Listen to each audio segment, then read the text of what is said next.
isn't here. Mr. Grinch, what a bad banana. Mr. Grinch, yeah, your power. You have termites in your smile.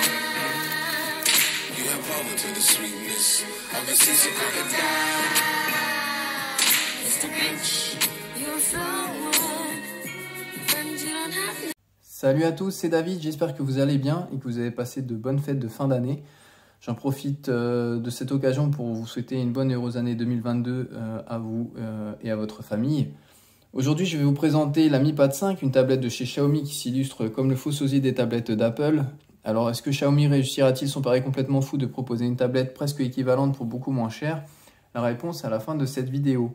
Malgré son absence sur le marché européen avec ses précédents modèles de Mi Pad qui était réservé exclusivement au marché chinois, Xiaomi revient en puissance avec la Mi Pad 5, une tablette dont les promesses sont nombreuses, autant du côté de sa polyvalence que du côté de ses performances. Les pros Apple auront sûrement remarqué une ressemblance frappante entre la Mi Pad 5 et les différents modèles d'iPad qui sont commercialisés depuis quelques années. En prenant les tablettes Apple pour modèle, Xiaomi essaye de jouer dans la cour des grands tout en se démarquant sur le fait que la Mi Pad 5 coûte beaucoup moins cher que son concurrent. Avant d'entrer dans les détails, voici les caractéristiques techniques de cette Mi Pad 5. Donc on retrouve un écran de 11 pouces avec une définition 2560 x 1600, du Dolby Vision, du DCI-P3, un écran WQHD et du 120 Hz. Au niveau du design, on retrouve un revêtement anti-trace.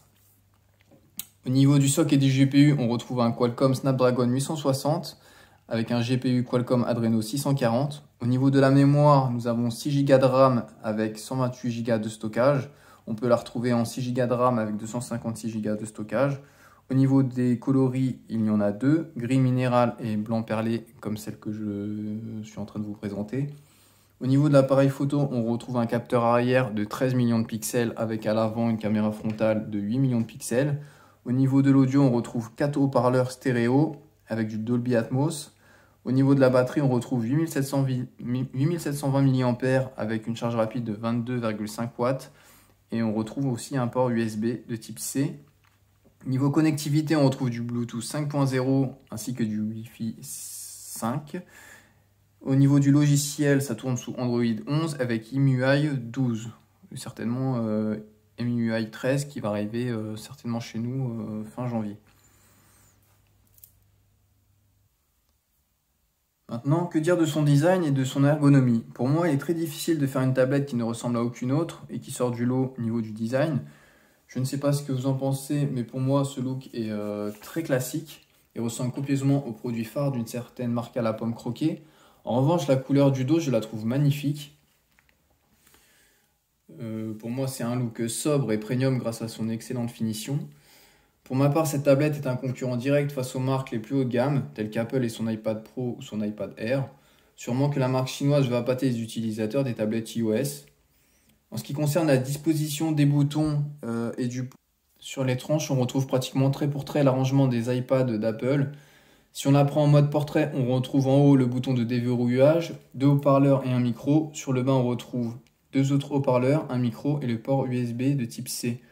Enfin, sur la droite, nous avons encore 2 autres micros qui viennent parfaire la collection. Pas de prise jack à l'horizon, ce qui signifie qu'un adaptateur des écouteurs compatible USB-C ou Bluetooth s'impose. Donc pour moi, c'est un design exactement trait pour trait classique.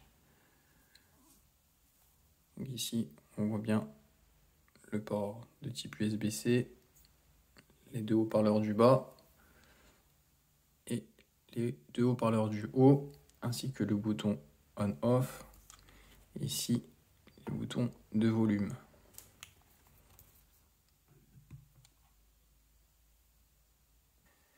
J'ai également un petit regret au niveau des bordures qui sont un petit peu épaisses. Ici on voit que les bordures ressortent un petit peu. Voilà, c'est un petit regret. Bon, après c'est pas choquant non plus.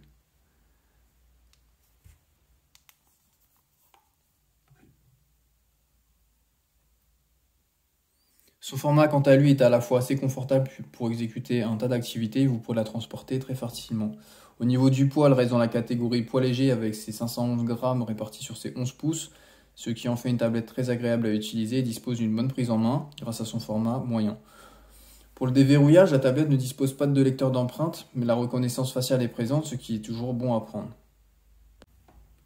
Et c'est très réactif. Là, comme vous pouvez le voir, ça se déverrouille très bien. Bonne reconnaissance faciale.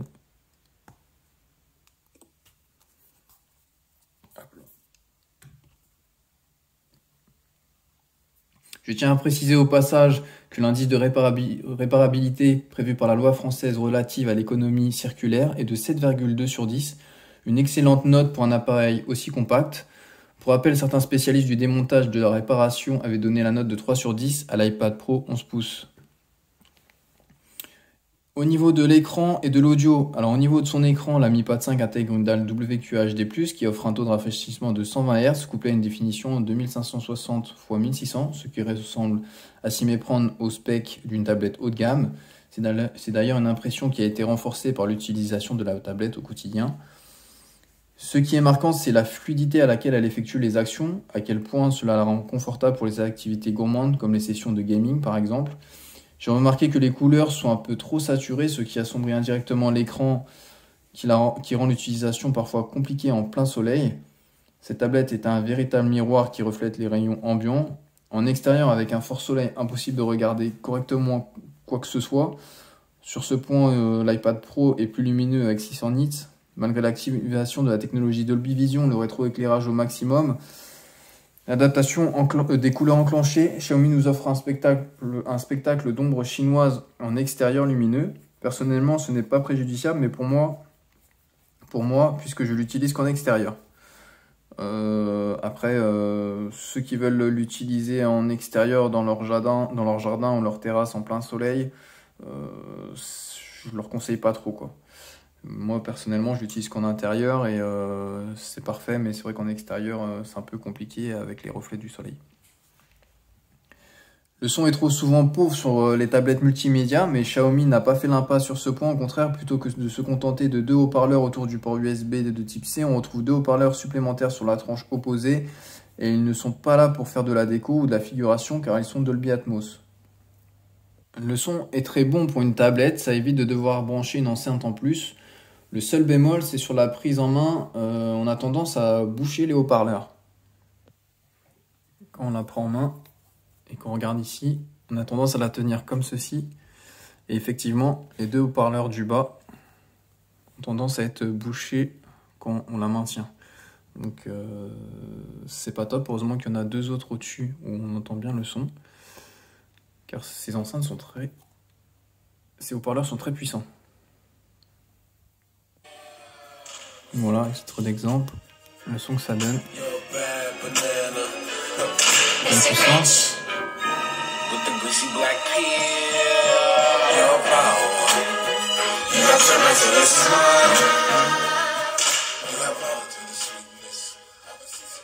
Donc, comme vous pouvez constater, un très bon son et très puissant.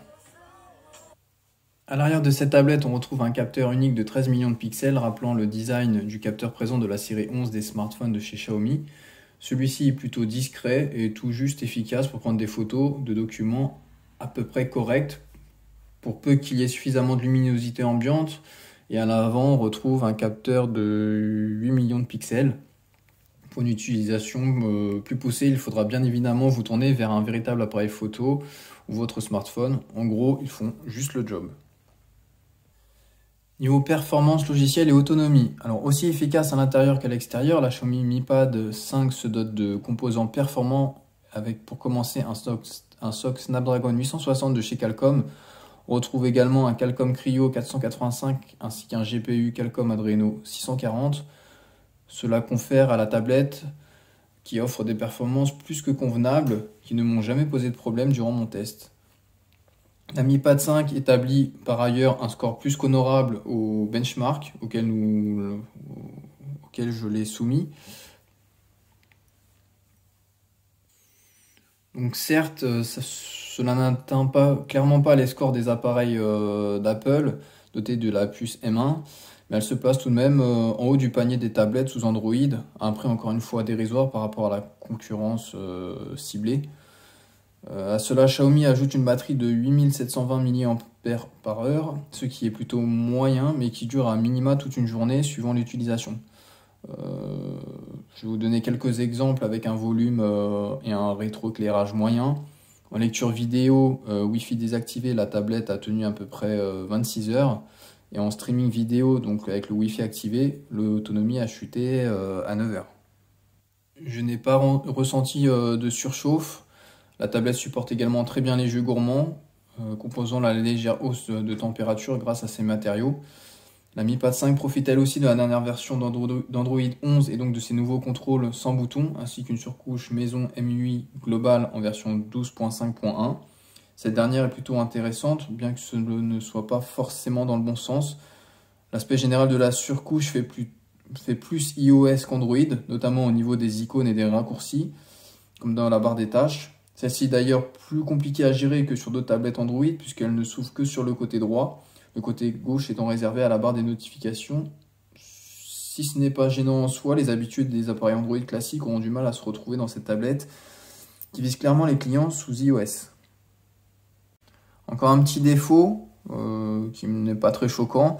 Xiaomi s'est un peu trop inspiré de l'iPad et cette tablette ne comporte pas de port micro SD. Le transfert sur une carte mémoire via un lecteur externe est beaucoup plus rapide. Voilà, un petit point négatif à rajouter.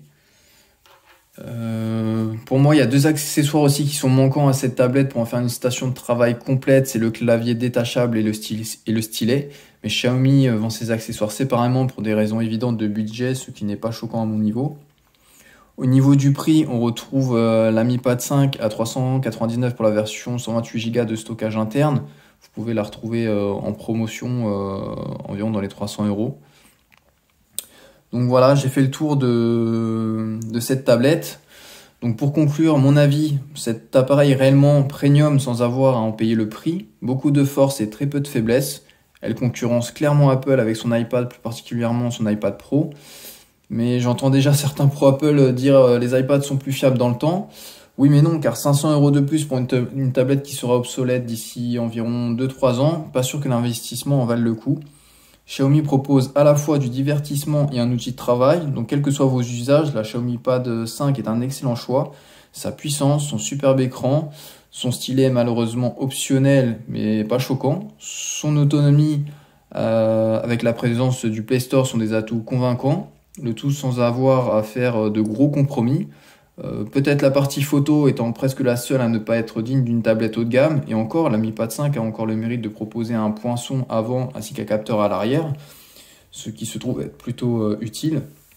Si vous cherchez une première tablette polyvalente et un appareil aux qualités premium ou un excellent rapport qualité-prix, ou tout ça à la fois, pour moi il ne faut plus chercher ailleurs, la Xiaomi Pad 5 est faite pour vous. Voilà, c'est tout pour aujourd'hui. Si tu as aimé ma vidéo, mets le pouce qui va bien ou pas. Abonne-toi à ma chaîne si ce n'est pas déjà fait. Et clique sur la petite cloche si tu veux être alerté de mes prochaines vidéos. Et puis, je vous dis à bientôt. Prenez soin de vous. Ciao, ciao!